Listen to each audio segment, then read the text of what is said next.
Aujourd'hui, maman est morte. Ou peut-être hier, je ne sais pas. J'ai reçu un télégramme de l'asile.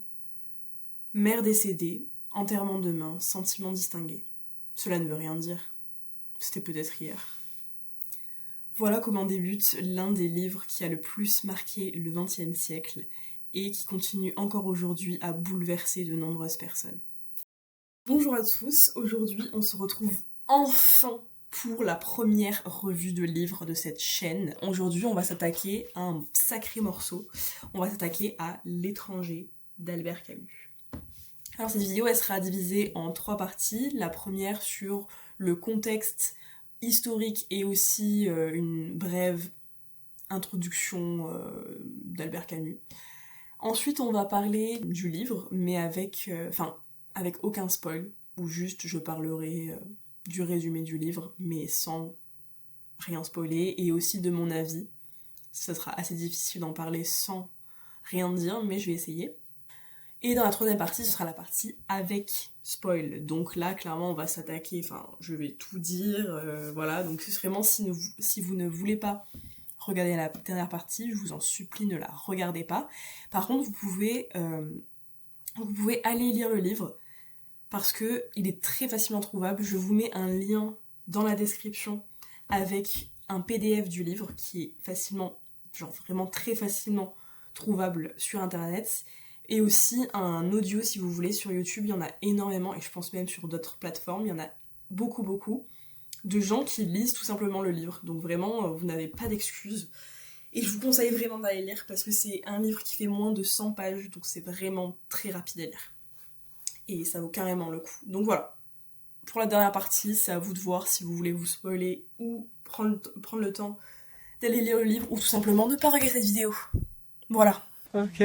Albert Camus naît en 1913 en Algérie française dans une famille modeste, et il va devenir philosophe, écrivain et journaliste.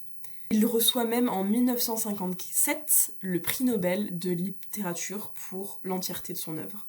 En 1942, en pleine Seconde Guerre mondiale, il va publier son premier roman, L'étranger d'Albert Camus. Alors que la France est sous l'occupation nazie, il va publier son ouvrage. Donc cette période qui est très difficile va profondément marquer les écrits de Camus, qui vont notamment parler de la philosophie de l'absurde. C'est vraiment la philosophie de Camus, l'absurdité, notamment de la société à cette époque et de la condition humaine.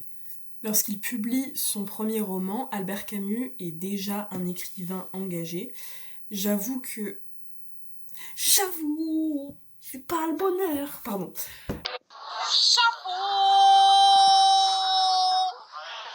c'est pas le bonheur. Moi je vivais. J'avoue qu'au début ça m'a fait bizarre, parce que quand j'ai vu que c'est un blanc qui est né en Algérie française, je me suis dit c'est un peu bizarre, parce que dans le livre, alors on va en parler dans la troisième partie, dans les spoils, mais quand j'ai vu que ça allait qu'un groupe d'Arabes aura beaucoup d'importance dans le livre, je me suis dit ça m'a un peu freinée. Mais en fait, en faisant plus de recherches du coup sur Albert Camus, j'ai découvert que c'était un écrivain engagé, notamment contre les inégalités de la colonie. Et c'est d'ailleurs pour ça qu'à cause de ses positions anti-coloniales, qu'il va se faire virer du journal Alger républicain, il me semble. Et il va aussi participer activement à la résistance française en étant journaliste pour le journal Combat. Voilà. Mais de toute façon, on va en reparler de ça lors de la troisième partie, quand on va parler du groupe d'Arabes dans le livre. Pour faire un très gros, vraiment très large résumé du livre, on suit les pensées d'un homme qui s'appelle Meursault. On ne connaît même pas son prénom, on sait juste que son nom c'est Meursault. Donc on suit ses pensées, on vient juste de lui annoncer que sa mère est décédée, donc il va à l'enterrement.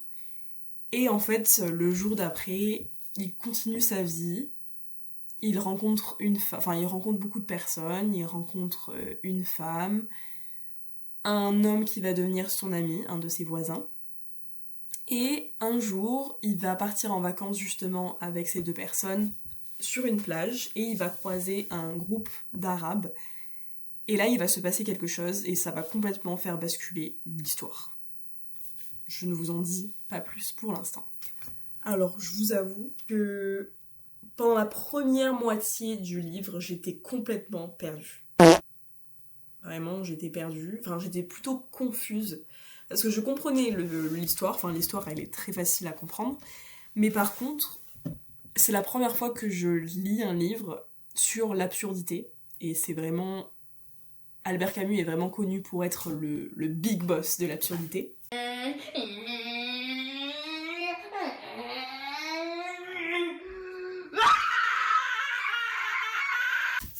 Et en fait, pendant la moitié du livre, j'étais là, mais qu'est-ce qui se passe en fait? Parce que en fait, on se rend compte, avec tout ce qui se passe autour de Meursault, qu'il est complètement indifférent à tout. Il est complètement détaché. Et c'est très perturbant. Et c'est là, en fait, que tu comprends tout le livre, et surtout le titre de ce livre, parce que Meursault, il va être complètement étranger à ce qui se passe autour de lui, à la société, mais surtout, il va être complètement étranger à lui-même. Donc vraiment, pendant la moitié du livre, on a juste envie de lui crier dessus, de le secouer pour lui dire mais réveille-toi, et une réaction, ne laisse pas ça se faire, enfin voilà. Parce que donc, il va se passer des choses pas très cool autour de lui, et lui, il va être là. J'en ai rien à foutre. Non mais voilà, j'avais vraiment envie de le gifler. Donc je vous avoue que je sais pas trop où l'auteur nous amenait, mais à un moment, dans le livre, il y a un basculement, et après on arrive sur la deuxième partie, et tout devient limpide. Avant de passer à la dernière partie avec spoil, je voulais juste dire que ce qui m'a le plus touchée, parce que c'est quand même un livre assez intime qui parle à énormément de gens, je pense, voire à tout le monde, c'est que, en fait, il y a énormément de gens comme Meursault. Et c'est ça qui est assez perturbant et qui m'a vraiment bouleversée, en fait. Avec beaucoup d'autres choses, mais dont je ne peux pas parler maintenant. Mais Meursault, en fait, s'il y a des Meursault partout autour de nous, il y en a tellement. Des gens qui sont complètement indifférents à ce qui se passe autour d'eux, notamment les exemples qu'ils donnent dans le livre, qui sont dépourvus d'empathie, et ça se retrouve bien dans tous les conflits qui se passent en ce moment, toutes les tensions qu'on retrouve autour de nous. Et là, je vous parle vraiment même pas de se mettre à la place enfin, bien évidemment, il y a beaucoup de Meursault dans le sens où on se met pas à la place de l'autre, mais c'est pas dans le sens où tu te rends pas compte de ce qui se passe à l'autre bout du monde, de telle guerre, de tel génocide. C'est vraiment, on manque d'empathie même pour son voisin. Voilà. Bonne ambiance ou quoi cette vidéo? Je vous laisse lire le livre pour comprendre ce que je veux dire. Parce que vous êtes trop con. Voilà, je voulais juste dire que ce n'est pas un hasard si Albert Camus a publié en pleine Seconde Guerre mondiale un livre sur l'absurdité de la société, de la justice et d'un individu qui est totalement broyé par le système qui ne contrôle pas. Voilà, je ne suis pas sûre que ce soit un hasard. Bon, alors du coup, on passe à la dernière partie. Si vous n'avez pas lu le livre, ne regardez pas cette partie. Mais en tout cas, ce Meursault-là, c'est un sacrifice de... Hein? Non mais... donc Meursault, qu'est-ce qu'il nous raconte? Alors déjà, il va à l'enterrement de sa mère. Alors c'est pas explicite, c'est pas explicitement, je sais pas si c'est un mot, dit, mais on a vraiment l'impression qu'il en a un petit peu rien à faire. Déjà, on apprend premièrement que il a placé sa mère dans un asile, donc un asile à l'époque, j'ai appris ça grâce à mes parents, mais c'était en fait une maison de retraite. Et en fait, il a placé sa mère alors qu'il était en capacité de l'accueillir, que sa mère allait encore, était très lucide, etc. Donc il va la voir, il fume pendant la cérémonie, il boit du café, il est vraiment indifférent. Et il ne pleut... Alors, c'est la chose qui a le plus choqué les gens, mais il ne verse aucune larme. Alors je vous avoue que je connais des personnes qui n'ont pas versé une seule larme à la mort de leur mère. Donc je ne sais pas si... je ne sais pas si cet argument est le plus valable, mais effectivement, le fait qu'il soit totalement impassible est quand même assez affligeant. Mais voilà, le lendemain, il est avec sa nouvelle maîtresse, enfin il a rencontré une femme sur la plage, il la drague alors que sa mère est décédée il y a 2 jours, enfin voilà. Pareil, donc il a une liaison avec cette personne, cette femme, Marie, voilà, elle s'appelle Marie. Marie qui, au bout d'un moment, lui demande est-ce que tu veux te marier avec moi ? Au bout de quelques jours. Il dit oui, et elle lui demande est-ce que tu m'aimes ? Et il lui demande mais ça veut dire quoi ? Je ne sais pas ce que ça veut dire t'aimer, enfin voilà. Et Marie lui demande est-ce que si j'avais été n'importe quelle autre femme, tu m'aurais aussi dit oui ? Et il lui dit bah oui. Voilà. Donc il va se marier à une femme, mais peu importe la femme, il aurait accepté dans tous les cas. Voilà, l'amour selon Monsieur Meursault. On apprécie vraiment. Vraiment. Ensuite, dans le voisinage de Meursault quand même, parce qu'il faut en parler, par rapport à ce que je disais, par rapport à l'indifférence, le manque d'empathie, etc. Meursault, il est dans un sacré bâtiment, voilà, parce que à un étage, il y a un voisin qui bat son chien. D'ailleurs, j'aime beaucoup ce parallèle, parce qu'il y a un voisin qui bat son chien depuis des années, et il y a un voisin qui s'appelle Raymond, il me semble, faudrait que je vérifie quand même mes informations, qui lui bat son amante. Voilà, donc il bat une femme, et Meursault, il est là, je ne vais rien dire. On est vraiment sur ce genre d'individu. L'autre voisin qui bat son chien, au bout d'un moment, ce voisin-là, il perd son chien. Je pense tout simplement le chien s'est enfui au bout d'un moment, lors d'une promenade. Et je sais pas ce que l'auteur entend par là, je vous avoue que j'ai pas vraiment réfléchi à ça, mais il y a Meursault qui dit qu'il a entendu son voisin pleurer lorsque son chien s'est enfui. Donc il a pleuré pendant la nuit, et à ce moment-là, il a repensé à sa mère. Voilà, donc je ne sais pas trop comment interpréter ça. Parce que quand j'ai vu ça, je me suis dit, est-ce que... À mon avis, il a dû penser à sa mère parce qu'il s'est dit que lui, quand il a perdu sa mère, bah il a pas pleuré parce qu'en fait, ça lui a rien fait, en fait, quand il a perdu sa mère. Contrairement au voisin qui, quand il a perdu son chien, a versé un torrent de larmes.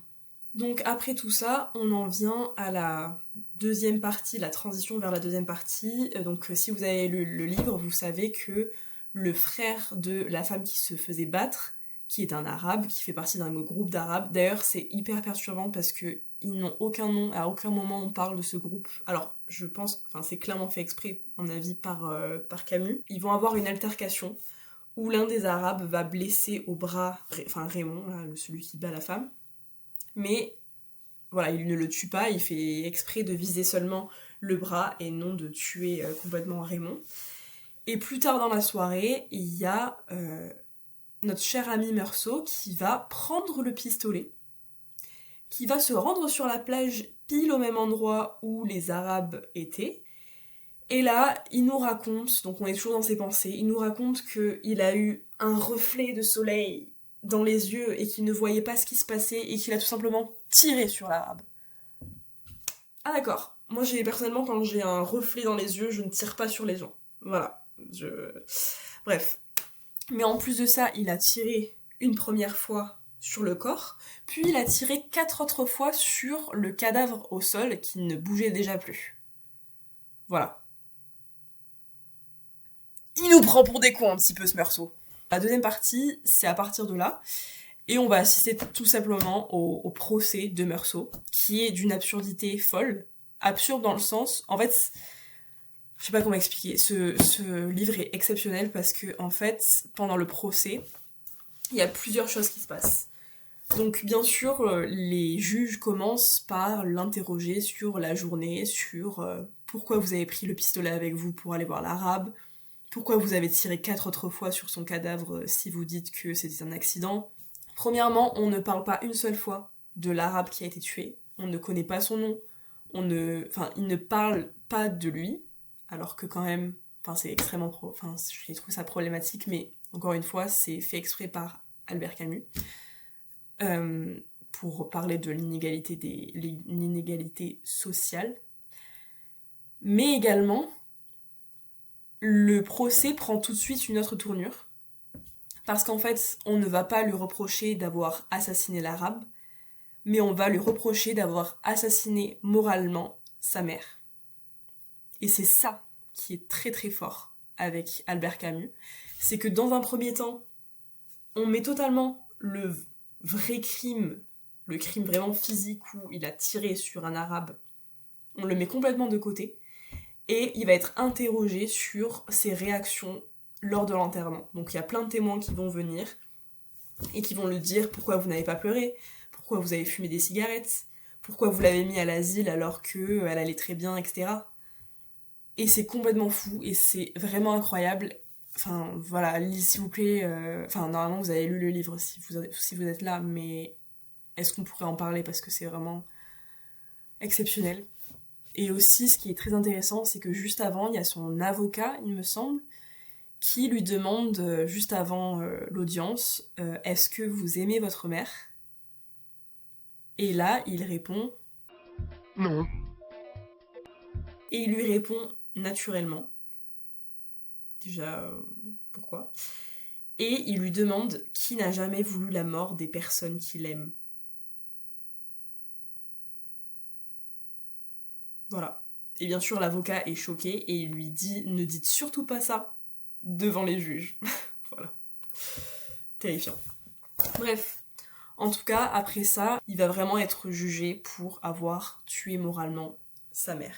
Ce qui est aussi extrêmement intéressant, c'est que l'un des juges lui reproche aussi de ne absolument pas regretter son crime contre l'arabe parce qu'à aucun moment, il n'a explicitement dit « Je regrette mon acte, je suis désolé ». Il ne l'a jamais dit. Et il dit même que...